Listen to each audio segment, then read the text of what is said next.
आया। Mini wooden train. एक गांव में राजू नाम का कारपेंटर था।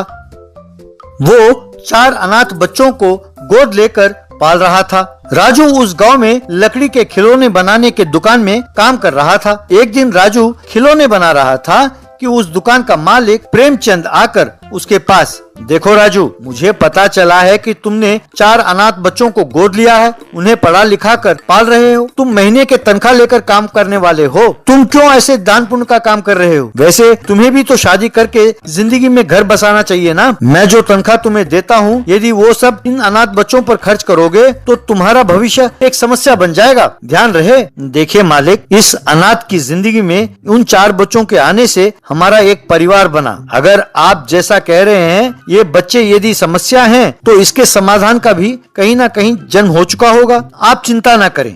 उस गांव के पास वाले जंगल में एक बड़ा राक्षस था। अरे भूख लगी है, अब भूख लगी है कहकर एक बकरी को खा गया, फिर भी उसकी भूख नहीं मिटी। बाद में एक भैंस को खाकर मेरी भूख अब भी नहीं मिटी कहकर जंगल में घूमते हुए एक हिरन को पकड़ने वाला था। तब वो हिरन दौड़ते हुए वहाँ तपस करने वाले एक ऋषि के पास गई। हे मुनिवर, मेरे प्राण की रक्षा करे कहकर विनती करने लगी। इतने में राक्षस ने आकर उस हिरन को भी खा गया। तब ऋषि तपस्या से बाहर निकला। हे राक्षस, तुम में इतना अहंकार, मेरे शरण में आए एक जीव को तुम मेरे ही समक्ष में खा गए। अब देखते जाओ, तुम्हारी ये भूख ही तुम्हारा शत्रु बनकर तुम्हें परेशान करेगा। यदि तुम्हें पेड़ या पौधा बना दिया तो बस फिर से प्रकृति में मिलकर इसका एक अंग बन जाओगे। इसलिए तुम्हें एक लकड़ी के टुकड़े में बदल दूंगा। उस लकड़ी के टुकड़े को पानी, हवा या कुछ और ग्रहण करना असंभव है, इसीलिए तुम्हारी ये भूख कभी नहीं मिटेगी कहकर श्राप दिया। तब वो राक्षस एक लकड़ी के तने में बदल गया। तब लकड़ी का तना बना राक्षस, हे मुनिवर, मेरी गलती को क्षमा करें और इस श्राप से मुक्त करें। जब तक तुम लकड़ी का तना बनकर रहोगे ये दंड तुम्हें झेलना होगा, पर जब इसका आकार बदलेगा तब तुम उनकी इच्छा पूरी करके उनकी दुआओं से तुम्हारा भूख मिटकर तुम्हारा असली रूप तुम्हें मिलेगा। तब से वो लकड़ी का कटा हुआ तना भूख भूख कहकर जंगल में लुढ़कने लगा। जो खरगोश उस राक्षस के रूप को देखकर दौड़कर भागते थे, वे सब इस लकड़ी के तने पर चढ़कर खेलने लगे। अरे विधि का भी विधान कैसा विचित्र है। जब मैं राक्षस था तब जंगल के सारे जानवर मुझसे डरते थे, अब मैं इनके लिए तुच्छ हो गया हूँ कहकर दुखी होकर एक पानी के स्रोत में जाकर पानी पीने की कोशिश करते हुए उस ऋषि ने सच कहा था। हवा में सांस भी नहीं ले पा रहा हूँ, पानी भी नहीं पी सकता, इस जंगल में मैं जी नहीं सकता। अगर मुझे भूख मिटाना हो तो पास वाले गांव में ही मुझे जाना होगा, ऐसा सोचा। अगले दिन चांदनी नाम की लड़की प्रेमचंद को लेकर राजू के घर पर गई। पिताजी, यही है वो कलाकार का घर जिससे मैं प्यार करती हूँ। राजू और मैं 3 महीनों से प्यार कर रहे हैं। ये लकड़ी का खिलौना बनाने में माहिर है। आप हमारी शादी कर देंगे तो आपके व्यापार में भी आपका हाथ बटाएगा। ठीक है बेटे, तुम मेरी इकलौती बेटी हो, मैंने तुम्हारी हर इच्छा पूरी की है। ऊपर से तुम कहती हो कि वो कलाकार है, हमारे धंधे में हाथ बटाएगा, तो ठीक है, वैसा ही सही। तभी चारों बच्चों को स्कूल से लेकर राजू घर लौटा। अपने घर पर चांदनी और प्रेमचंद को देखकर, हाय चांदनी, ये क्या, तुम मेरे मालिक प्रेमचंद को लेकर क्यों आई हो? मैं इन्हीं के दुकान पर काम करता हूँ।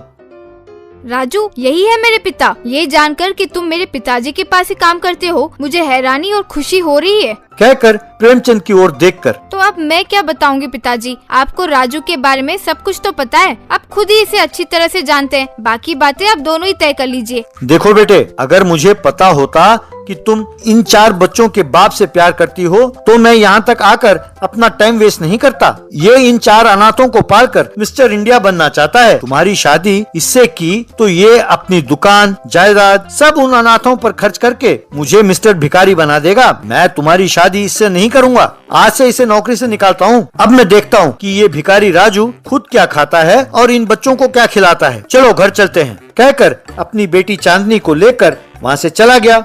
देखो बच्चों, मेरी नौकरी गई, इसकी तुम लोग चिंता ना करो, मेरे पास कला है, मैं नया काम ढूंढ लूंगा। तुम लोग खाना खा लो और पढ़ाई करो कहकर बाहर निकला। जंगल से वो तना लुढ़कता हुआ आकर सड़क पर राजू के पास आकर रुका। उसे देखकर राजू, अरे वाह, ना बढ़िया तना यहाँ कैसे आया? इसे देखने से लगता है कि ये काफी बढ़िया है, इससे एक बढ़िया खिलौना बनाऊंगा तो अच्छे पैसे मिलेंगे, यूं मन में सोचा। तब लकड़ी के अंदर राक्षस, शुक्र है मेरे श्राप से मुक्त होने का समय आ गया है, कहकर खुश हुआ। राजू ने उस लकड़ी से एक मिनी वुडन ट्रेन बनाया।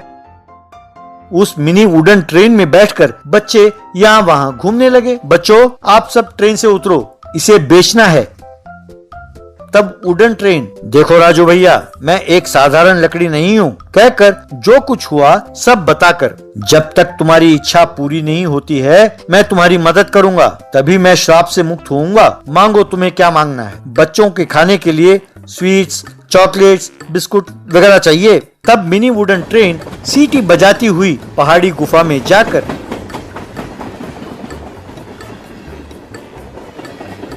स्वीट्स, बिस्किट्स, चॉकलेट्स लेकर लौटी। मैं एक खिलौनों का दुकान चलाना चाहता हूँ और बच्चों के परवरिश के लिए भी मुझे पैसे चाहिए। तब मिनी ट्रेन गुफा में जाकर सोना और पैसे लेकर लौटी। राजू के बच्चों ने वो सोना और पैसे ले लिया। मेरी शादी चांदनी से करा दो। तब मिनी ट्रेन चांदनी और प्रेमचंद को लेकर वहां आई। सब कुछ जानने के बाद प्रेमचंद ने चांदनी और राजू की शादी करा दी। बच्चों ने ताली बजाकर खुशी जताई। तब राजू, हम तुम्हारी सेवा से बहुत संतुष्ट हैं। तब ट्रेन राक्षस में बदल गया और वो उसको प्रणाम करके वहां से चला गया।